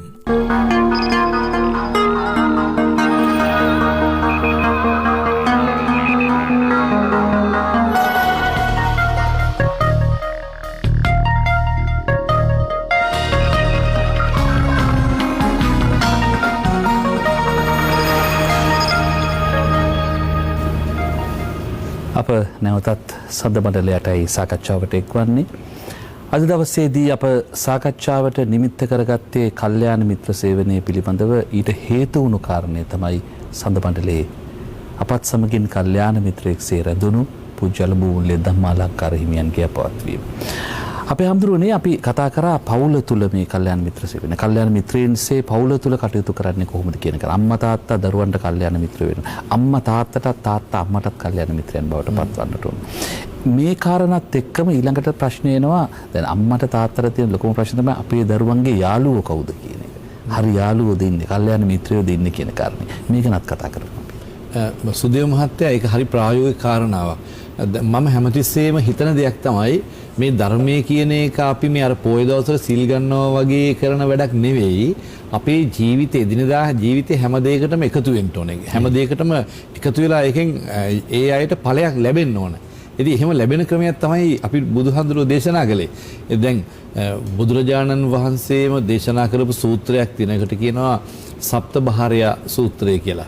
මේ සප්තභාර්යා සූත්‍රය තුළ බුදුහාමුදුරුවෝ දේශනා කරනවා ස්වාමි දියණිය වර එක කල්යාණ මිතුරියක් කියලා ස්වාමියාට. ඒ වගේම ස්වාමියා ස්වාමි දියණියට කල්යාණ මිතුරෙක්. එතකොට දැන් ස්වාමියා සහ භාර්යාව කල්යාණ මිතුරෙක් සහ මිතුරියක් වෙනවා නම් ඒ ආදර්ශය ඒ දරුවෝ හැදෙනකොට දරුවන්ට කොච්චර වටිනවද කියලා ඔබතුමා හිතන්න. දැන් සමහර අම්මලා තාත්තලා රණ්ඩු වෙනකොට ඒවා බේරන්න මැදිහත් වෙන්නේ දරුවෝ. සමහර වෙලාවට මන් ළඟට එනවා තරුණ දුවලා තරුණ පුතාලා එනවා අනේ අපේ අම්මා තාත්තා රණ්ඩු වෙනවා කියලා. ඉතින් මට දැනෙනවා මේ ළමයින්ගේ හදවතේ මොන තරම්නම් වේදනාවක්. ඒ ළමයින්ගේ හදවත පැලෙනවා නම් වේදනාවට පැලෙන තරම් වේදනාවක් ඒ දරුවන්ට තියෙනවා. ඇයි ජීවිතේ කවදාවත් ඒගොල්ලෝ බලාපොරොත්තු වෙන්නේ අනේ අපේ අම්මාට අපේ තාත්තට අපි අවවාද කරන්න වෙයි. එහෙම නැත්නම් අපිට වැරදි ආදර්ශයක් දෙයි කියලා එහෙම බලාපොරොත්තු වෙන්නේ. ඉතින් එහෙම සැලෙන හඬා වැටෙන පපුව පැලෙන්න තරම් දුකටපත් වෙන දරුවෝ මම ඕන තරම් සමාජය තුළ මට හම්බ වෙලා තියෙනවා. ඉතින් ඇත්තටම ඔබතුමා තමන්ගේ දරුවන්ට අම්මා කෙනෙක් තාත්තා කෙනෙක් හැටියට කල්යාණ මිත්‍රයෝ ලබා දෙන්න නම් ඉස්සෙල්ලාම තමන් කල්යාණ මිත්‍රු ගුණ තියන අය කෙනෙක් වෙන්න ඕන. මම ඔබට තව පොඩි උදාහරණයක්ත් කියන්නම්. ඔබතුමා අපි මේ කොළඹ පාසල් කීපයක් සමීක්ෂණයක් කළා කාලෙකට ඉස්සර. හැම පන්තියකම ඉන්නවනේ අර මේ කියන දේ අහන්නේ නැති බොහොම මේ දඩබ්බර හැබිචෝල් ළමයි. අන්න එහෙම ළමයි කීප දෙනෙක් අරගෙන අපි බැලුවාම ඒගොල්ලෝගේ අම්මලා තාත්තලා තුල තියෙනවා ඒ ගති. ඉතින් නොගැලපෙන ගති තියෙනවා. අර කල්යාණ මිත්‍ර ගති නෑ ඒගොල්ලෝ ළඟ. එතකොට ඒක තමයි අර දරුවන්ගේ තුලින් පෙන්වන්නේ මොනතරම් හොඳ අධ්‍යාපනයක් ලබා දෙන්න කොච්චර හොඳ ඉස්කෝල වලට දැම්මත් මොනතරම් උත්සාහ කළත් ගුරුවරු හැබැයි ඒගොල්ලෝ හැදෙන්නේ අර අම්මා තාත්තගේ බලපෑමට. ඉතින් එහෙම සමහර වෙලාවට දැන් එක පුතෙක් එහෙම පිරිමි ළමයි ඉගෙන ගන්න කොළඹ තියෙන ප්‍රධාන පෙළේ පාසලක එක පුතෙක් පිළිබඳව අපි සමීක්ෂණයක් කරාම මේ පුතාගේ තාත්තා පොලිසියේ හැබැයි ඒ පොලිස් බලතල පුතාගේ තාත්තට පාවිච්චි කරන්නේ අම්මා. එතකොට ඒ දෙන්නගේ ළමයා ඊට වඩා ඒවා පාවිච්චි කරන ඊට වඩා හිතනවා. ඒක තමයි විනාශය. ඒ නිසා අපි තේරුම් ගන්න ඕනේ මේ බුදුහාමුදුරුව අපිට පෙන්වා දුන්නේ හරිම මනෝවිද්‍යාත්මක හරි යථාර්ථවාදී දෙයක් නේ. එතකොට ඒ නිසා ඕනම කෙනෙක් තමන්ගේ ජීවිතේ විවාහ ජීවිතේට යම් කෙනෙක් තෝරගන්නකොටම තමන්ට කල්යාණ මිතුරියක් හැටියට ඉන්න පුළුවන් කෙනෙක්ද කියන එක බලන්න ඕනේ. මොකද හේතුව දැන් මොනතරම් අපි හිතුවත් ප්‍රාර්ථනා සිහින මාලිගා ගොඩනැගුවත් මොනතරම් ධන දාන්නේ තිබුණත් හැබැයි කල්යාණ මිත්‍ර ගුණ නැත්තම් ඒගොල්ලෝ මාලිගාවක් තුල දුක් විඳිනවා. අපේ හැමෝටම වහන්සේ කතාව කියනකොට මට මතක් වුණා මේ දිනවල සමාජ මාධ්‍යයේ ප්‍රචාරය වෙනවා එක වීඩියෝ පටයක්. ලංකාවේ ප්‍රධාන පෙළේ අපරාධකරුවෙකුගේ ප්‍රධාන වෙඩික්කරු වෙඩිකාලා මරණයටපත් වෙනවා. ඒ තරුණයෙක් ඒ මරණය ගාව ඉඳගෙන ඒ තරුණයාගේ අම්මා කෑග ගහ කියනවා අපේ හාමුදුරුවනේ පුතේ උඹට මෙහෙම වුණේ උඹේ යාළුවෝ හින්දා උඹේ වටේ හිටපු අය හින්දා උඹට හරි යාළුවෝ හිටියානම් උඹට හරි මිනිස්සු වටේ හිටියානම් උඹට මෙහෙම වෙන්නේ නෑ පුතේ මේ වටේ ඉන්න අනිත් තරුණ අයටත් මට කියන්න තියෙන්නේ මේ කාරණේ තමයි කියලා අපේ හාමුදුරුවනේ ඒ අම්මා ඒ මරණය ගාව ඉඳගෙන කෑ ගහන අපේ හාමුදුරුවනේ මේ සාකච්ඡාවට ඉතාමත්ම ගැලපෙනවා ඇත්ත වශයෙන්ම දැන් මේ මොකද්ද ඒ කිව්වේ අම්මා අඬ නොදැනුවත් හෝ කිව්වේ දහමනේ යථාර්ථයනේ ඇත්තටම මේ දහමට ආගමක් නෑනේ මේ දහමට ජාතියක් නෑනේ මේ දහම යථාර්ථයක් මේ ධර්ම ලෝකේ පවතින දෙයක්. ඉතින් දැන් අද හවස බෝධි පූජාවට ආව තරුණයෙක්. ඒ තරුණයා ලංකා රෝහලේ වැඩ කරන එතුමාගේ නම පාදිල් මොහමඩ්. එයාගේ සමහර අම්මලා තාත්තලා බලන්නේ නැති මේක. ඉතින් දැන් මන් ළඟට ඇවිදලා කතා කරලා පිරිත් නූලකුත් බැඳගෙන යනකොට මම පිරිසට කිව්වා මේ පුතාගේ නම දන්නවද කියලා. එතකොට නෑ කිව්වහම මම ඒ නම කිව්වහම එතකොට එක නෝන කෙනෙක් කයින් අහුවා බුද්ධාගම මොනවාද කියලා. මං කිව්වා ඇයි එහෙම අහන්නේ මොකද්ද මේ කතාව? බුදුරජාණන් වහන්සේ මේ ධහම කියන එක ජාතියකට අයිති දෙයක්ද? දැන් අපි දන්නවා ඔබතුමාගේ ආයතනයේ ඉන්නවා අර මේ දුවෙක්. ඒ දුව හැමදාම මේ බෞද්ධ සාකච්ඡාවලට සම්බන්ධ වෙනවා. මොනතරම් ලස්සනට ඒක කරනවද? ෆාතිමා. ඔව්. ඉතින් ඒ නිසා ඇත්තටම අපි තේරුම් ගන්න ඕන මේ ධහම කියන එකට. මේ ධහම කියන එකට ජාතියක් නැහැ. ආගමක් නැහැ. ඉතින් ඒ නිසා යම් කෙනෙක් තමන්ගේ ජීවිතයේ දුකටපත් වෙනකොට සමහර වෙලාවට ඒ දුකත් එක්ක මතුවෙන්නේ ධහම. ඒ නිසා ඒ අම්මගේ හදවතේ මතුනේ ධහම. හැබැයි සමහරලාට ඒ අම්මා අද එහෙම කිව්වට එදා ඒ අම්මා හිතුවේ නැතුව ඇති මේ පුතාට කල්යාණ මිත්‍රයෝ සකස් කරලා දෙන්න ඕනේ. ඒ පරිසරය හදන්න ඕනේ කියන එක. අපි හැමතිස්සෙම කල්පනා කරන්න ඕනේ පරිසරය තමයි ඊටාම් වැදගත් වෙන්නේ. ඔබතුමා මම ඒකට පොඩි උදාහරණයක් කියන්නම්. සමහරට මේක සුන්දර එකක් නෙවෙන්නත් පුළුවන්. දැන් කරෝල කන්නේ නැති කෙනෙක් වුණත් කරෝල කඩයක් ඇතුළට ගිහිල්ලා පැයක් ඉඳලා එළියට බැස්සොත් මොකද වෙන්නේ? එයා කොච්චර පිරිසිදු කෙනෙක් වුණත් එයාගෙන් කරෝල ගඳ ගහනවනේ එනවනේ. ඒකනේ යථාර්ථය. අන්න ඒ වගේ මේ ලෝකයේ තුල අපි තේරුම් ගන්න ඕන කොච්චර හොඳ පුතෙක් හැදුවත් කොච්චර හොඳ දුවෙක් හැදුවත් කොච්චර හොඳ පෙම්වතෙක් හිටියත් කොච්චර හොඳ පෙම්වතියක් ස්වාමියෙක් භාර්යාවක් හිටියත් හැබැයි වැටෙන පරිසරය තුල ඒ පරිසරයේ බලපෑම අනිවාර්යෙන් ඒගොල්ලන්ට බලපානවා. ඉතින් ඒක නිසා මේකෙදි ප්‍රධාන වගකීම් වෙන්නේ අම්මා තාත්තා. ඒ නිසා අම්මා තාත්තගේ යුතුයකමක් තියෙනවා දරුවන්ව කල්යාණ මිත්‍රයන්ට අතටපත් කරන්න. ඒ දරුවට කල්යාණ මිත්‍රයෝ ලබා දෙන්න යුතුයකමක් තියෙනවා. හැබැයි අම්මා තාත්තා කල්යාණ මිත්‍රයෝ බවට පත් වෙන්නේ නැතුව ඒ වැඩේ කරන්න බෑ. ඒ නිසා අම්මා තාත්තා කල්යාණ මිත්‍රයෝ නොවිච්ච දරුවන්ට කල්යාණ මිත්‍රයෝ තෝරගන්න බෑ. අමාරුයි. ඉතින් එහෙම මහා පුණ්‍ය බලයකින් සංසාරගත නුවණක් ඇති කරගෙන ලබාගෙන ඇවිදින් සමහර අය එහෙම ලබා ගන්න පුළුවන්. නමුත් සමස්ත හැටියට ගත්තාම ධර්මානුකූලව ගත්තාම මේ ලෝකයේ තුල අම්මා කෙනෙක් තාත්තා කෙනෙක් තුල තියෙන්න ඕනේ කල්යාණ මිත්‍ර ගුණය. ඒ කල්යාණ මිත්‍ර ගුණය නැති තැන හැමතිස්සෙම ඒ දරුවෝ විනාශයකටපත් වෙනවා. ඒ දරුවෝ දුකකටපත් වෙනවා. ඊට පස්සේ ඒ අම්මා තාත්තා අඬලා වැඩක් නැහැ. ඒ අම්මා තාත්තා දුක් කියලා වැඩක් නැහැ. ඔයා මෙහෙම වුණා කියලා හිත. හැබැයි එහෙම අඬා වැඩපන. දැන් ඔබතුමා අපි අම්මලා තාත්තලා ගැන කොච්චර බන කියනවද? අපි කොච්චර බන කියනවද? හැබැයි අපි කොච්චර බන කිව්වද? අපි හරි ආසයි අම්මා තාත්තා ගැන බන කියන්න. මිනිස්සුත් මං හිතන්නේ ඔබතුමා බනගෙවල් වලට යනවනම් ඒ බනගෙවල් වල වැඩියෙන්ම අහන දෙයක් තමයි අම්මා තාත්තගේ ගුණ. මිනිස්සුත් අහන්න කැමති අපිත් කියන්න කැමති. හැබැයි අපි කොච්චර ඒ අම්මා තාත්තගේ ගුණ කිව්වත් ඒ අම්මා තාත්තගේ ගුණය ගැන කතා කළත් හැබැයි අපි ඒ අම්මා තාත්තා තුල ඒ ගුණය ඒ අම්මා තාත්තා තුල අපි ඇති කලේ නැත්නම් ඒක අම්මලා තාත්තා හැටි ඒ ගුණය ඇති කරගත්තේ නැත්නම් කවදාවත්ම ඒ අම්මා තාත්තට දරුවන්ගෙන් සැලකිලි සංග්‍රහලවන්න බෑ. දැන් මම මේ කියන්න හදපු කාරණාව තව විදිහට කියන්නම්. එක්තරා දැන් අජාසත්ත ගමුකෝ. අජාසත්ත තමන්ගේ තාත්තව හිරියට දාලා වද දීලා මැරුවා. හැබැයි තාත්තා අන්තිම හුස්ම හෙළන දවසේ තමයි එයාගේ පුතා ඉපදුනේ. හැබැයි එයාගේ පුතත් ඉපදිලා මොකද්ද කළේ? එයා ඒ කිසි දෙයක් දැක්කේ නැති වුණාට එයා කලේ අරයටත් ඒ විදිහටම මැරුවානේ. අන්න ඒ වගේ අපි මතක තියාගන්න අපි දරුවන්ට ආදරේ අපි දරුවෝ ගැන සෙනෙහසක් තියෙනවා. හැබැයි අපි අම්මලා තාත්තලාට අපි සලකන විදිහට අපි ගුණය ඇති කරගත්ත විදිහට තමයි අපිටත් අපේ දරුවෝ සලකන්නේ. ඉතින් ඒ නිසා අපි හැමතිස්සෙම දරුවන්ට කිසියම් ආදර්ශයක් දෙන්න ඕනේ. ඔබතුමා මේ කිව්වට වැඩක් නැහැ. දැන් අපි බණ කියන්න ගියම මම කියන දේ එකයි මේ ගොඩාක් අම්මලා තාත්තලා අපිට කියනවා මව්පියෝ ගැන කියන්න කියලා දෙන්න. මව්පියන්ගේ වටිනාකම කියලා දෙන්න කියලා අපිට කියනවා. ඉතින් ඇත්තටම අපිට මව්පියෝ ගැන අපි කියනවා වැඩිපුර. නමුත් හැබැයි එහෙම කොච්චර කිව්වත් වැඩක් නැහැ. අර අම්මලා තාත්තලා පළවෙනි පුබ්බාචාරියනේ. ඒ කියන්නේ වුණුත් ඒ ගුණ පෙන්වන්න ඕනේ අපේ අම්මලා. පුබ්බාචාරියනේ පූර්ව ආචාර්යවරු. අම්මයි තාත්තා කියන්නේ පූර්ව ආචාර්යවරු. එතකොට මුල් ගුරුවරු උගන්වපු එක තමයි ඊළඟට අනිත් අයට කන්ටිනියු කරන්න පුළුවන්. දිගට ගෙනියන්න පුළුවන්. අපිට යන්න පුළුවන් ඒක. ඒ නිසා මුල් ගුරුවරු පාඩම් වරද්දලා නම් ඒ වැරදිච්ච එක ඒ බලපෑම දිගට යනවා. ඉතින් ඒ නිසා අම්මලා තාත්තලා ළමයි ඉපදෙනකොටම ළමයි ඉපදෙන්න ඉස්සෙල්ලා ඒ කියන්නේ ස්වාමියෙක් භාර්යාවක් හැටියට තමන්ගේ ජීවිතේ ආරම්භ කරනකොටම ඒ ගුණය තුල පිහිටන්න ඕන. ඒ ගුණය තුල පිහිටියාම ඒ ස්වාමියාටත් ඒ භාර්යාවටත් ඒ කල්යාණ මිත්‍ර ගුණේ ලාභය ලැබෙනවා. ඒකයි බුදුහාමුදුරුවෝ සත්භාර්ය සූත්‍රයේදී දේශනා කළා කියලා අපි කිව්වේ. ඊළඟට ඒ ලාභය ලබන ඒ යුවලට ඊළඟට ලැබෙන්නේ ඒ වගේම ගුණවන්ත දරුවෝ.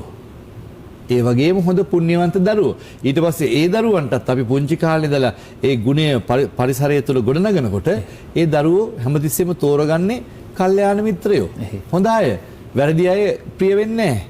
ඉතින් ඒ නිසා අම්මලා තාත්තලා ඒ ආදර්ශය දීමත්, gedara කල්යාණ මිත්‍ර ගුණ පුරුදු කිරීමත්, පුහුණු කිරීමත්. දැන් බුදුහාමුදුරුවෝ දේශනා කළා සිගාලෝවාද සූත්‍රයේදී අම්මලා තාත්තලා විසින් දරුවන්ට ඉෂ්ට කළ යුතු යුතුයකම් 5ක් ගැන. එතකොට දැන් මේ මොකද අපි මේ ගැන වැඩියෙන් කතා කරන්නේ මේ කල්යාණ මිත්‍ර ගුණය කියන එක වැඩියෙන්ම තියෙන්නේ අම්මා තාත්තයි දරුවෝ නිසා. එතකොට මේ යුතුයකම් 5න් සරලව තේරෙන භාෂාවෙන් කියනවනම් පළවෙනි එක තමයි ගුණධර්ම උගන්වන එක. දෙවෙනි එක තමයි හරි වැරද්ද පෙන්වලා දෙන එක. ඒක තේරෙන භාෂාවෙන් කියනවනම්. දැන් මේ ගුණධර්ම උගන්වනවා කියන එක සුදේව මහත්තයා දරුවෙකුට බඩේ ඉන්නකොට අම්මා තාත්තාට පුළුවන් අම්මගේ බඩේ දරුවා ඉන්නකොට දරුවාට ගුණධර්ම උගන්වන්න. මම ඔය ඉතිස්සෙල්ලත් වැඩසටහනකදී මතක් කළා මේ බඩේ ඉන්න දරුවට ඒ අම්මයි තාත්තයි හැමදාම උදේ හවස බඩ අතගා දරුවට කතා කරලා ගාතාවක් කියනවා. ඒ දරුවා ලොකු මහත් වෙලා අවුරුදු 4මාරක් විතර වෙනකොට ඒ ගාතාව තනියෙන් එක සැනින් කියනවා. ඒ අම්මා තාත්තත් පුදුම වෙනවා. මම මගේ ජීවිතේ ලැබුණු අත්දැකීමක් මේ කියන්නේ. සමහරට ඒ ඇත්තොත් බලාගෙන ඇති. ඉතින් ඒ නිසා අම්මලා තාත්තලා දරුවන්ට ගුණධර්ම උගන්වන්න ඕනේ කුසට ආපු ගමන්. කුසට ආපු ගමන් දැන් ගොඩාක් වෙලාවට ඒ ආදර්ශය දැන් දරුවන් අම්මලා තාත්තලාගෙන් ලැබෙන්නේ නැහැ තරුණ අයගෙන්. ඒ ඇත්තෝ ඒ ගැන බරපතලක් තේරුම් ගන්න නැහැ. ඊට පස්සේ ඉපදුනාට පස්සේ දරුවන්ට ගුණධර්ම ඉගෙනවීම කියන එක ඇත්තටම අම්මලා තාත්තලා හරියට කරන්නේ නැති නිසා ඇත්තටම සැබෑම කල්යාණ මිත්‍රයෝ බවට පත් වෙන්න ඕන දරුවන්ට අම්මා තාත්තා වුණාට සමහර වෙලාවට අද අම්මලා තාත්තලා පාප මිත්‍රයෝ බවට පත් වෙලා. දැන් වැරදි දෙයට ඇබ්බැහි කරනවා නම් එයා පාප මිත්‍රයෙක් නේද? එතකොට ළමයා අඬනකොට දැන් මොකද්ද දෙන්නේ? මොබයිල් ෆෝන් එක. මොබයිල් ෆෝන් එක. දැන් එතකොට මොබයිල් ෆෝන් එකට ඇබ්බැහි කරන එක හොඳ ගුණේ පාප මිත්‍රයා කරන එකක්ද කල්යාණ මිත්‍රයෙක් කරන එකක්ද? එතකොට අම්මා තාත්තා නේද පාප මිත්‍රයා වෙලා තියෙන්නේ. ඉතින් ඒ නිසා අපි තේරුම් ගන්න ඕනේ අම්මලා තාත්තලා තමයි සමහරලාට පාප මිත්‍රයෝ බවට පත් වෙලා තියෙන දරුවන්ට. ඊට පස්සේ ඒ දරුවෝ ආපහු පාප මිත්‍රයෝ තෝරගන්නවා කියන එක පුදුම දෙයක් නෙවෙයි. ඉතින් අනිත් එක උතුම් අද දිනේ වැදගත්කම ගත්තත් බොහොම අපි අගය කරන්න ඕනේ. අද භික්ෂුණීන් වහන්සේලාට එහෙම නැත්නම් කාන්තාවන්ට මේ ශාසනය තුල පැවිදි භාවයට පත් වෙන්න ලැබිච්ච දවස. ඉතින් එතකොට මේ අම්මා තාත්තා අතර අම්මා කියලා කියන චරිතය ගැහණිය කියන චරිතය ඊටාම වැදගත් වෙනවා. මොකද හේතුව ඒ අම්මා තාත්තා විසින් ගොඩනගන ලෝකය තුළ අම්මාට විශාල බලයක් තියෙනවනේ. ඒ ගැන අපි අමුතුවෙන් කතා කරන්න දෙයක් නැහැ මේ ලෝකයේ තුල. ඉතින් ඒක නිසා විශේෂයෙන්ම අද ඒ කාන්තාවන්ට ලෝකයේ තුල කල්යාණ මිත්‍ර ගුණය විදහා දක්වන්න, ඒ ආලෝකයේ ලෝකයට දසත පතුරවන්න බුදුරජාණන් වහන්සේ අද බලපත්‍ර දීපු දවස, අද ලබා දීපු දවස. ඒ නිසා ඒකත් කල්යාණ මිත්‍ර ගුණයෙන් යුතුව අපි කල්පනා කරන්න ඕනේ ඒ වටිනාකමත්. ඉතින් ඒ නිසා විශේෂයෙන් ස්වාමි පුරුෂවරු, භාර්යාවරු සහ අම්මලා තාත්තලා දරුවන්ට සමාජයට කල්යාණ මිත්‍රයෝ වීම තුළ ඇත්තටම මේ සමාජය ගොඩාක් නිවැරදි වෙනවා. අපි කොච්චර මහන්සි වුණත් ඒ අම්මා තාත්තා කරන බලපෑමෙන් බොහොම පුංචි ප්‍රමාණයක් තමයි අපිට කරන්න පුළුවන්කම තියෙන්නේ සුදේව මහත්තයා. අපිට මේ පිළිබඳව කතා කරනවා නම් මේ රැලි වෙනකම්ම කතා කරන්නට පොහොය ගෙවිල යනකම්ම කතා කරන්න පුළුවන් අපේ හාමුදුරනේ. නමුත් අප සාකච්ඡාව අවසන් කළ යුතුයි.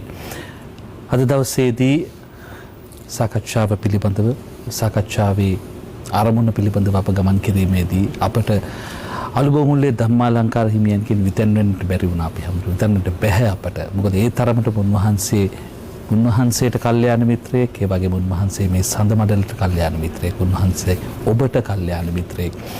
උන්වහන්සේට නිදුක් නිර්වාණ සුවයක් වේවා කියන ප්‍රාර්ථනය අප වැඩසටහන අවසානයේදීත් මෙයා කටම ගෙනනවා. ඔබ වහන්සේටත් මා වචනයක් කියන්න අවස්ථාව දෙනවා අපි හමුදුනේ වහන්සේ. හොඳයි සුදේව මහත්තයා. ඇත්තටම මේ සඳ මඩල, මේ ධර්ම සාකච්ඡා, මේ හැම දෙයක්ම කල්යාණ මිත්‍රයෝගේ එකතුවක්. දැන් ඇත්තටම ඔබතුමා කල්යාණ මිත්‍රයෙක් හැටියට අපිට හැමතිස්සෙම දැනෙනවා. සමීපත. දැන් අපි දෙන්න මාසයකට සැරයක් හම්බුනාට අපිට අපේ හදවතේ හැම අවස්ථාවකම කල්යාණ මිත්‍ර ගුණයෙන් අපිට දැනෙනවා. ඒ බැඳීම තියෙනවා. ඉතින් ඒ වගේ මේ සේවය කරන අනිත් අයත් එහෙමයි. හැම කෙනාම කල්යාණ මිත්‍රයෝ. ඒ නිසා මේ කල්යාණ මිත්‍රයෝ එකතු වෙච්ච තැන තමයි මේ ලෝකේ සුන්දර වෙන්නේ. මේ ලෝකයේ යහපත් වෙන්නේ. මේ ලෝකයේ සාර්ථක වෙන්නේ. ඒ වගේම අපි දන්නවා දියුණු වන මිනිස්සෙකුට තමන්ගේ ජීවිතයේ දියුණුව ගොඩනගා ගැනීම සඳහා වැදගත් වෙන හැම කෙනෙක්ම කල්යාණ මිත්‍රයෝ. ඉගෙන ගන්න දරුවෙකුට තමන්ගේ අධ්‍යාපනයේ ඉස්සරහට කරගෙන යාම සඳහා අවශ්‍ය කරන හැම කෙනෙක්ම කල්යාණ මිත්‍රයෝ. ඒ නිසා ඒ කල්යාණ මිත්‍රයා කියන එක සරලව ගත්තොත් එහෙම තවත් වචනකින් කියනවා නම් යහපත, දියුණුව, සැපත සඳහා මඟ පෙන්වන, උදව් කරන, උපකාර කරන, පතන, සිතන අය. එතකොට තමන්ගේ විනාශයට, දුකට, වේදනාවට පත් කරන අය පාප මිත්‍රයෝ. ඔච්චරයි ඔගේ සරල විග්‍රහය. ඉතින් ඒ යථාර්ථය, ඔය සමීකරණය තේරුම් ගන්න බැරි ඔළුවක් නැති මිනිස්සෙක් මේ ලෝකේ නැහැ. කූඹියෙක් තරමටවත්, කූඹියෙක්ගේ තරමටවත් මොලයක් තියනවා නම් මේ ලෝකේ Tamanට තේරුම් ගන්න පුළුවන් මට යහපතක්ද වෙන්නේ මෙයාගෙන් අයහපතක්ද? මට වැඩක්ද සිද්ධ වෙන්නේ අවැඩක්ද? මම එයාට යහපතක් කරනවද අයහපතක් කරනවද? එතකොට මම කල්යාණ මිත්‍රයෙක්ද පාප මිත්‍රයෙක්ද කියන එක, මං ඇසුරු කරන්නේ කල්යාණ මිත්‍රයෙක්ද පාප මිත්‍රයෙක්ද කියන එක Tamanට තේරුම් ගන්න පුළුවන් මොලේ පාවිච්චි කළාම. ඉතින් ඒ නිසා අන්නේ මොලය පාද ගන්න කියලා හිත අපි ඉල්ලා හිටිනවා. විශේෂයෙන්ම රටක් හැටියට අපි දැන් නැගිටින්න හදන වෙලාවේ හැම කෙනෙක්ම වාසනාවන්තයි. හැම කෙනෙක්ම අපේ රට තුළ ඒ අර්ථවත් භාවය තමන්ගේ ජීවිතයට ලබා ගන්න නම්, නෙලා ගන්න නම්, ඒ කියන්නේ මහා අස්වැන්නක් ලැබෙනකොට ඒ අස්වැන්න නෙලා ගන්න අපිට හැකියාව තියෙන්න බෑ. ඒ අස්වැන්න නෙලා ගන්න හැකියාව තියෙන නම් අපි කල්යාණ මිත්‍රයෝ බවට පත් වෙන්න ඕන. ඒ නිසා යම් කෙනෙක් මත්ද්‍රව්‍ය පැකට් එකක් දීලා Tamanට ඒක සතුටක් කියලා හිත පෙන්නනවා නම්, හැබැයි මේ මත්ද්‍රව්‍ය පැකට් එකෙන් ලබා ගන්න සතුට තව සතියකට, මාසයකට, අවුරුද්දකට, ජීවිතයකට දුකක් වෙනවා නම් ඒක කල්යාණ මිත්‍ර ගුණයක් වෙන්නේ නැහැ නේ. ඒ නිසා අන්න ඒ වගේ අපි හැමදේම තේරුම් අරගෙන වැඩ කරන්න මොලේ පෑදෙන්න කියලා තමයි අපිට ප්‍රාර්ථනා කරන්න තියෙන අවසාන වශයෙන්. එහේ අපේ හාමුදුරුවනේ, පින්වතුනි, හිතවතුනි, අප සමුගන්නයි සූදානම් වන්නේ. කෙසේ වෙතත් අවසාන වශයෙන්ුත් ඔබට කියන්නේ මේ සඳ මඩලයට ඔබව යහපත් ගුණයෙන් පෝෂණය කරන්නටයි අපේ බලාපොරොත්තුව. ඔබට කල්යාණ මිත්‍රයෙක් වෙන්නයි අපේ බලාපොරොත්තුව. මීළඟ පුන් පොහෝ දිනේත් හමුවන බලාපොරොත්තුවෙන් සමුගන්නවා. ඔබට නිදුක් නිරෝගී සුව ප්‍රාර්ථනා කරනවා.